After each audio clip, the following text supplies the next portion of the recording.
Good morning, students. Let us continue with our topic verb. Verb में हमने so far we have done that verb is a word which conveys an action, an occurrence, a state of being or possession. In Hindi हमने क्रिया को समझा था कि वह शब्द जिसमें किसी कार्य का करना या होना पाया जाए, तो इसमें हम ऐड कर रहे हैं पोजेशन भी, मतलब बिलोंगिंगनेस भी ये दिखाता है। एंड हमने किए थे टाइप्स ऑफ वर्ब्स जिसको कि इस चैप्टर में हमने डिवाइड किया है वर्ब्स को 3 कैटेगरीज में, main verbs, auxiliary verbs and linking verbs. Main verbs express specific actions and are used anytime you want to show action or discuss someone doing something. Action दिखाता है main verb, जिनको action verbs ही कहते हैं हम। बस ये बात ध्यान रखने की है, इसमें एक्शन वर्ब या मेन वर्ब का मतलब या एक्शन सिर्फ वही नहीं जो कि फिजिकल मूवमेंट शो करता है, दिमाग से या माइंड से होने वाली क्रियाओं को भी हम मेन वर्ब्स में ही रखते हैं, उनको भी एक्शन वर्ब ही कहा जाता है। मेन वर्ब को हमने फिर दो कैटेगरीज में रखकर समझा था, transitive and intransitive verbs. Transitive verbs are verbs that require an object in order to be grammatical. या फिर कैसे कहेंगे, a transitive verb is a verb that denotes an action which passes over from the doer or subject to an object.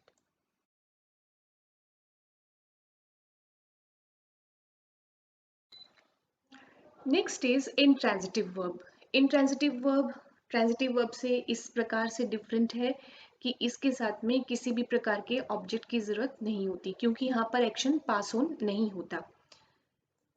An intransitive verb is a verb that denotes an action which does not pass over to an object which expresses a state of being. स्थिति बताता है और इसमें जो भी अगर action होता है दिखाते हैं तो वो आगे पास ऑन नहीं होता। These are the examples. He ran very fast.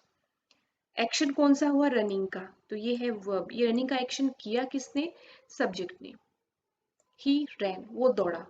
ये जो वेरी फास्ट जो वर्ब है, दिस इज नॉट ऑब्जेक्ट, ये ऑब्जेक्ट नहीं है, क्योंकि ये पहली बात हमारा जो पहचानने का जो क्लू है कि ऑब्जेक्ट कोई नाउन या प्रोनाउन ही होगा। तो वेरी फास्ट ना तो नाउन है ना ही प्रोनाउन है। दूसरा, क्योंकि ये नाउन या प्रोनाउन नहीं है तो ये एक्शन से प्रभावित भी नहीं हो रहा, ये सिर्फ उसको डिस्क्राइब कर रहा है, रनिंग को, रनिंग एक्शन को डिस्क्राइब कर रहा है। तो ये एडवर्ब एडवर्ब है दोनों ही, ये ऑब्जेक्ट नहीं है।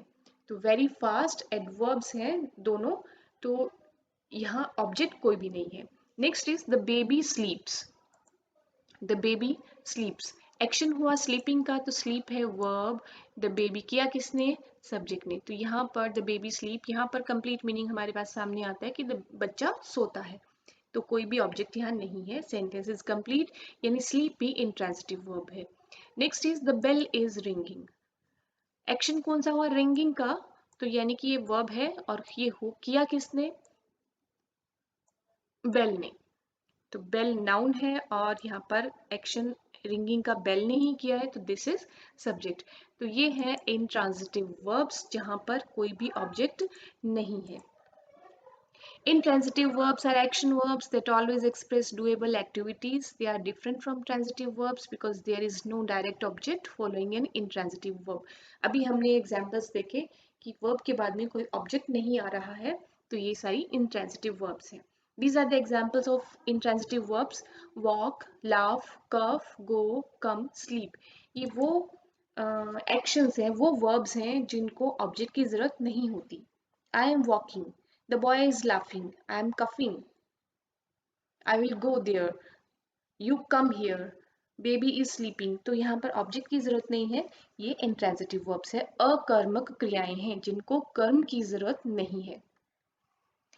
लेकिन जब हम ट्रांजिटिव और इंट्रांजिटिव वर्ब्स पढ़ते हैं तो ये बात हमें ध्यान में रखनी चाहिए कि हम इंडिविजुअली किसी वर्ब को ऐसा नहीं कहना चाहिए हमें कि ये वर्ब तो इंट्रांजिटिव है और ये ट्रांजिटिव है, क्योंकि किसी भी वर्ब को हम उसमें उसके सेंटेंस में फंक्शन के आधार पर ये डिसाइड कर सकते हैं कि ये वर्ब यहाँ पर ट्रांजिटिवली यूज हुई है या इंट्रांजिटिवली यूज हुई है।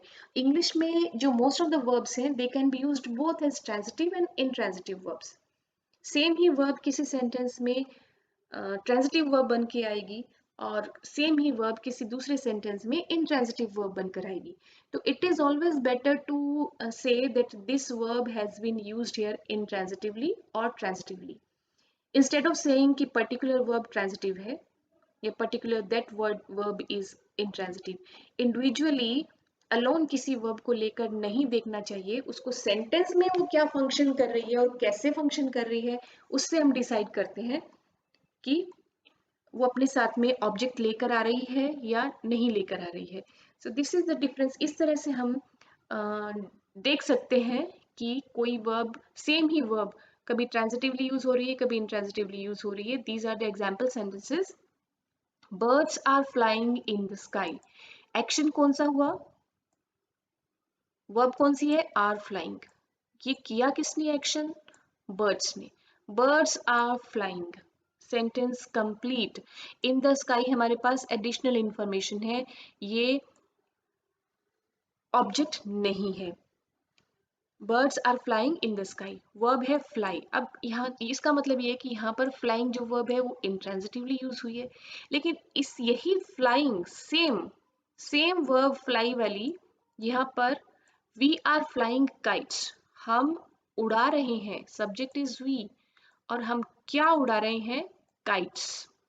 तो यहाँ पर ऑब्जेक्ट सेम वर्ब फ्लाई इस सेंटेंस में इन ट्रांजिटिवली यूज हुई है और इस सेंटेंस में इंट्रांजिटिवली यूज हुई है, सेम वर्ब। तो इसका मतलब हर एक वर्ब को सेंटेंस में उसके फंक्शन के हिसाब से हमें देखना पड़ेगा। बर्ड्स आर फ्लाइंग, यहाँ पर मतलब आ रहा है बर्ड्स उड़ रहे हैं, यहाँ पर वी आर फ्लाइंग, हम उड़ा रहे हैं। तो उड़ाना अपने साथ में काइट्स ऑब्जेक्ट लेकर आया है। Next sentence is we eat 3 times a day। Subject action हुआ ईट, वर्ब किया किसने, वी ने। तो वी सब्जेक्ट है, ईट वर्ब है, 3 times a day additional information है कि हम दिन में 3 बार खाते हैं। सेम वर्ब ईट इस सेंटेंस में, I have eaten that chocolate. I have eaten, मैंने खा लिया, खाई है वह चॉकलेट। तो यहाँ पर ये अपने साथ में ऑब्जेक्ट लेकर आती है। इसमें लिखा है कि हम खाते हैं, 3 टाइम खाते हैं। इसमें लिखा है मैंने चॉकलेट को खा लिया है। तो ईटन, ईट वर्ब यहाँ पर ट्रांजिटिवली यूज हुई है और इस सेंटेंस में इनट्रांजिटिवली यूज हुई है, यहाँ पर ऑब्जेक्ट नहीं लेकर आई। Next is he set down. Action या हुआ कौन सा, सिटिंग का, वर्ब किया किसने, ही ने। ही सेट डाउन, वह नीचे बैठ गया। अब यहाँ पर जो सिट वर्ब है उसका ये पास्ट टेंस है। सिट यहाँ पर इंट्रांजिटिवली यूज हुई है, कोई ऑब्जेक्ट नहीं है, मतलब वह नीचे बैठ गया। अब इस सेंटेंस में सेम वर्ब और उसका same form, second form, I set the baby on the wall. यहाँ था वह नीचे बैठ गया, यहाँ पर है मैंने बैठा दिया, बेबी को दीवार पर बिठा दिया, आई सेट द बेबी। तो यहाँ पर सब्जेक्ट है आई, सेट है verb, the baby is object. यहाँ पर सिट वर्ब के पास में ऑब्जेक्ट है और इसलिए ये ट्रांजिटिवली यूज हुई है और यहाँ पर इंट्रांजिटिवली यूज हुई है। Next is he fought bravely, वह बहादुरी से लड़ा, ब्रेवली एडवर्ब है, ऑब्जेक्ट नहीं है। ही फॉट, वह बहादुरी से लड़ा। और यहाँ the king fought the enemy, राजा ने लड़ाई की, किससे की, एनिमी के साथ में। तो ये ऑब्जेक्ट है और यहाँ पर जो फाइट वर्ड है, वर्ब है, ये ट्रांजिटिवली यूज हुई है क्योंकि इसके साथ में ऑब्जेक्ट है। यहाँ पर ऑब्जेक्ट नहीं है तो फाइट वर्ब इंट्रांजिटिव है। The train stopped suddenly, train अचानक रुक गई, रुकने का काम किसने किया, ट्रेन ने, रुक गई। ट्रेन यहाँ पर सब्जेक्ट है, ऑब्जेक्ट वर्ब है स्टॉप्ड, सडनली है एडवर्ब, ऑब्जेक्ट कुछ भी नहीं है। सेम वर्ब इस सेंटेंस में देखिए, the driver stopped the bus, driver ने एक्शन किया स्टॉप करने का। यहाँ पर था ट्रेन रुक गई, यहाँ पर है ड्राइवर ने रोक दिया। The driver stopped what, the bus. What का क्वेश्चन, व्हाट क्वेश्चन का आंसर जो हमें है हमारे पास मिला वो है object. Driver subject, stopped verb, the bus is object. तो स्टॉप वर्ब यहाँ पर ट्रांजिटिवली यूज हुई है और यहाँ पर इंट्रांजिटिवली यूज हुई है। नेक्स्ट सेंटेंस, शी सैंग स्वीटली, उसने बहुत ही मीठा गाया। उसने गाया, एक्शन हुआ, बहुत अच्छा गाया। ये एडवर्ब है कि उसने, क्योंकि इसने इस वर्ब को क्वालिफाई किया है, इसका डिस्क्रिप्शन दिया है। शी सब्जेक्ट है। सेंटेंस कंप्लीट होता है शी सैंग स्वीटली, किसी ऑब्जेक्ट की जरूरत यहाँ पर नहीं है, नहीं भी लगा है ऑब्जेक्ट तो कंप्लीट मीनिंग होता है। Same, she सैंग a Hollywood song, उसने हॉलीवुड वाला गाना गाया। तो शी सैंग, उसने गाया व्हाट, हॉलीवुड सॉन्ग, ये ऑब्जेक्ट है। तो सिंग वर्ब यहाँ पर ट्रांजिटिवली यूज हुई है और यहाँ पर इंट्रांजिटिवली यूज हुई है। Sweetly verb manner, adverb of manner है, इसने मैनर बताया किस तरीके से गाया, और यहाँ पर ऑब्जेक्ट है उसने क्या गाया, तो जो क्या का आंसर है वो ऑब्जेक्ट होता है। Next is the bell is ringing, bell बज रही है, बजने का काम किसने किया, बेल ने, बेल हुआ सब्जेक्ट, इज रिंगिंग ये क्रिया है, सेंटेंस कंप्लीट, क्योंकि बेल ही काम कर रही है और वहां पे कंप्लीट हुआ। लेकिन इस सेंटेंस में यानी कि यहाँ पे रिंगिंग जो वर्ब है वो इंट्रांजिटिवली यूज हुई है, इसको ऑब्जेक्ट की जरूरत नहीं है। इस सेंटेंस में Monica is ringing the bell, ringing का काम कर कौन रहा है, मोनिका, और मोनिका बजा क्या रही है, द बेल, यहाँ पर ऑब्जेक्ट है। Monica is ringing what, Monica is ringing the bell. तो यहाँ पर रिंग के साथ में ऑब्जेक्ट आया है, तो इसलिए here the verb ring has been used transitively. He spoke politely, he subject, spoke verb, politely adverb है, एडवर्ब ऑफ मैनर, कि किस प्रकार से बोला, वो पोलाइटली बोला।